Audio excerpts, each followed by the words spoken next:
Okay, guys, so I'm assuming you've all watched the Eurovision Grand Final. Otherwise, spoiler alert, Sweden won. But when I was watching it, I was watching these pictures here, and they said, Israel just got their votes, and they said, oh, Sweden needs, 187 votes to win. That was Graham Norton.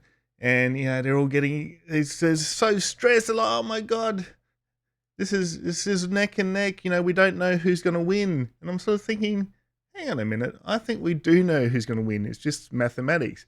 Like you see the stress there, they're stressing out. I'm thinking, isn't somebody saying in their ear like Finland, you can't win because it's mathematically impossible? And what I'm going to do in this video is show you why it was mathematically impossible for Finland to win on the last vote. So, just a bit of background. We need to know how many votes were possible and the cumulative votes and so forth, so you can work out how many votes are remaining. So you look down here, votes remaining. So I've got it set up here. The jury votes are in, and we're into the last round. And what they do on this side here, these are the actual tally from this website, and they start off with Germany and work their way up and to get the final votes. So let's have a look at what was possible. Now, I want to point out here, in the jury vote, it's quite interesting. The number of countries is equal to the 37 participants, right?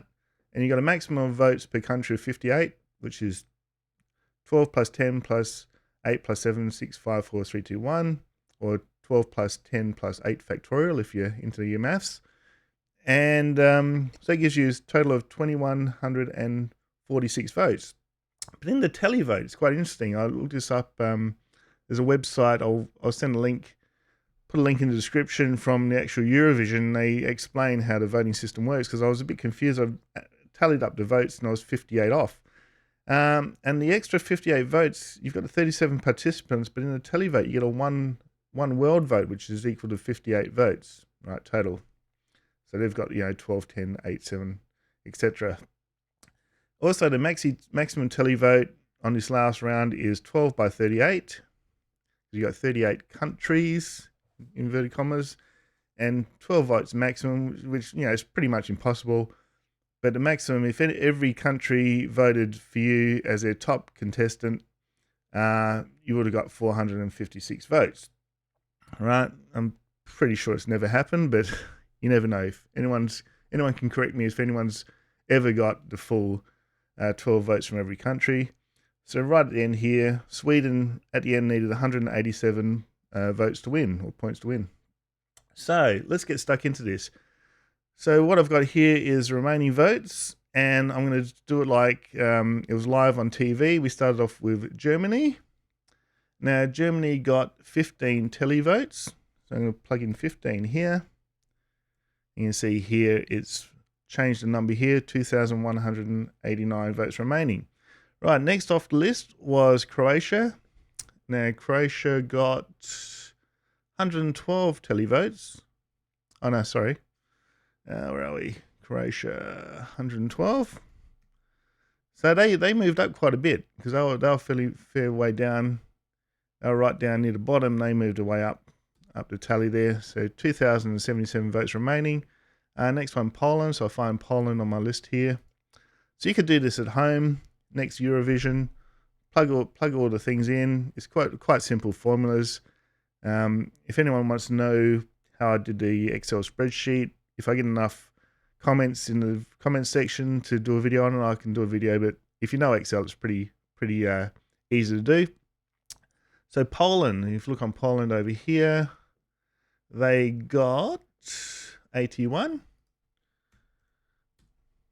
Next one up, Serbia was next off the list. They were next in the voting, and Serbia got 16 votes. Then we got United Kingdom, which is right there. They got 9 votes. You can see the remaining votes coming down as we're doing this. Albania got 59 votes. So we find Albania here. 59. Next up, we got Moldova. They got 76. Find Moldova on my list here. It might look confusing, but I found this is the best way to do it. Slovenia, 45. There's Slovenia on here. Everyone yell at the screen. Where's Slovenia? I'll say 45, didn't I? 45 for Slovenia. And we got Portugal next. They got 16. Portugal 16. And next up, Norway got 216. Norway did very, very well in the televote. 216. So you can see there Norway was sort of mid-pack, and then they went up into 5th place overall after their televote. Very good performance by Norway. Next up was France. They got 50 in the televote. So look up France here. Where are you, France? I want to say 50, wasn't it? 50 in the televote for France. Next up, Ukraine. They got 189 in the televote. So mid-pack, and they went right up as well. 189. So they moved up to 6th place. Keep an eye on the tally here. Remaining votes 1320. Switzerland, they got 31. Plug in 31 there. And next up, we got Cyprus. Cyprus got 58. So look up Cyprus here. Put 58 in. Next up, Armenia 53.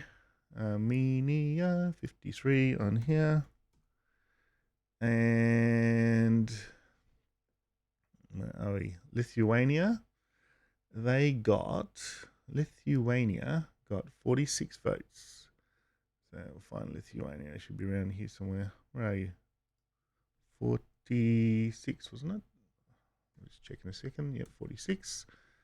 Czechia, they got 35. So some of the big movers also settling down now. Spain got... So you can do this in real time fairly easily. So Spain got 5 votes. That was a bit of a shock. That was a big shock, wasn't it? Spain got 5 votes. They're up near the top. Where are we? Spain, 5 votes. Didn't move at all. Next up was Austria. They got 16 in the televote. And Belgium. Belgium was probably my favorite. I like Belgium. They got 55, which was a bit disappointing. I thought they would have done better than that. Australia, Aussie, we got 21. It's a bit disappointing too, because if you look here, I'll just quickly move up here. I was looking at the semi-final results. We actually won semi-final too, showing the votes here. So I'll leave a link here because it's quite interesting. They're actually showing the votes of the finals, the 2 semi-finals, I mean. So let's keep moving here. We are up to Estonia. Estonia got 22 votes. Under 1,000 votes left now. Finland, here we go. So this is when it got exciting because we're down to our last four countries. So Finland got the most televotes, 376, and everyone was getting very excited. They thought Finland might win. We're down to 602 votes, right? Keep in mind, on the last vote, Sweden needs 187 to win. Right, Italy 174, eating up the votes. 174 down to 428. Then Israel, we're down to our last 2 then. And so basically, Israel needed, well, what have we got here? 3, so that makes 180, 63 votes to surpass Sweden, but not win, because if they got 63, then there's only there'd be like 300 odd votes still left. So Sweden would have just zipped ahead anyway. So interesting. Right. So Israel, they got, where are we here? 185. So here we go. So what are we left with, guys? We're left with 243 votes left, and they only need 187 to win. So as I suspected, we didn't really need the suspense right at the end, because Sweden got all the rest of the votes, 243, which lines up here, 243. So you can see here, correctly guessed what the last vote was going to be. Last tally, 243. You plug in 243. 0 remaining votes left. No need for the suspense. Sweden was the winner. As soon as we knew Israel's number, we knew Sweden was going to win. So there we go, guys. I hope you enjoyed that. I'll see if, I think it's this one. So here it is, Eurovision Song Contest Rules Explained. I'll leave a link for that one, because that's quite interesting. That's where I found out that they've got the world vote. So I didn't know that before. That was quite interesting. Because I was 58 short. I did the tally and I was going, okay, I've got 2,146. And then I added up and I get 2,204. I was thinking, what's going on here? And I took that from that and got 58. And I thought, okay, there's one extra country. Okay, maybe they got it wrong. Maybe there's 38 participants. Then I dug into it a bit further and figured out that there is a world vote, like the rest of the world vote, and they get put in as a de facto sort of country. So there we go, guys. Hope you enjoyed that. I hope you enjoyed Eurovision 2023. Obviously, we're going to Sweden next year, so see if we can get there. Maybe we'll be able to see the Northern Lights up in Sweden. Pretty sure they get up that far, don't they, Sweden? So I'll see you next time. Don't forget to like, subscribe, share. See you next time. Cheers.